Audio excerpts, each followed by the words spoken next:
আমার মনে হয় না এমন কোনো বাচ্চা আছে যার প্যানকেক পছন্দ হয় না। আমার মেয়ের তো এত বেশি পছন্দের, যেদিন ওকে টিফিন বক্সে এই প্যানকেক দিই সেদিনকে ওর মুখে একগাল হাসি দেখতে পাওয়া যায়। অনেক দিন ধরেই তোমাদের সাথে কোনো ভিডিও শেয়ার করা হচ্ছে না কোনো কারণের জন্য। তো আজকে ফোনটা স্ক্রোল করতে গিয়ে দেখলাম এই ভিডিওটা চোখে পড়লো, যেটা আমার শেয়ার করা হয়নি, তাই ভাবলাম আজকে এটা শেয়ার করে দিই।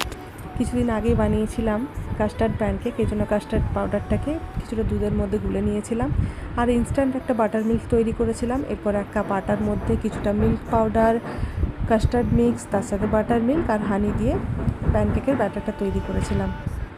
ফ্রাইং প্যানের মধ্যে বাটার বা তেল গরম করে 1 হাতা করে ব্যাটারটা দিয়ে এপিট ওপিট ভালো করে সেঁকে নিলেই কাস্টার্ড প্যানকেক তৈরি হয়ে যাবে। আর ওই ব্যাটারটার মধ্যে কিছুটা কোকো পাউডার দিয়ে চকলেট প্যানকেক অথবা মার্বেল প্যানকেকও তোমরা তৈরি করতে পারো। এখানে দিয়েছিলাম 4টে প্যানকেক, সেদ্ধ করা ছোলা ভাজা, পাকা পেঁপে আর 1 বোতল জল তো প্রতিদিনই থাকে টিফিন বক্সের সাথে।